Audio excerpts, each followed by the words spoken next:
পারেন যে কুফরি কালাম করবে সে কতটুকু গুনাহের অধিকারী হবে, আর যাকে করা হলো ব্যক্তিটি যদি মারা যায় তাহলে যে কুফরি কালাম করলো সে কি আল্লাহর কাছে ক্ষমা পাবে?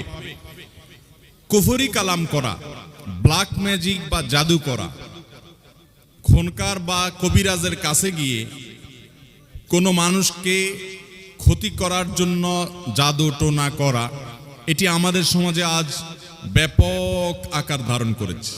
এই রোগ আজ ঘরে ঘরে। অনেক মানুষ আছে তাদের ইসলাম সম্পর্কে সঠিক ধারণা না থাকার কারণে নিজেরই পরিবারের কোনো সদস্য, হয়তো এক ভাই আরেক ভাইয়ের জন্য, একজন যা অন্য যার জন্য, অথবা ভাই বোনের জন্য, এমনকি সন্তান মায়ের জন্য, মা সন্তানের জন্য পর্যন্ত অনেক কবিরাজের কাছে যায় তাবিজ নেয়ার জন্য।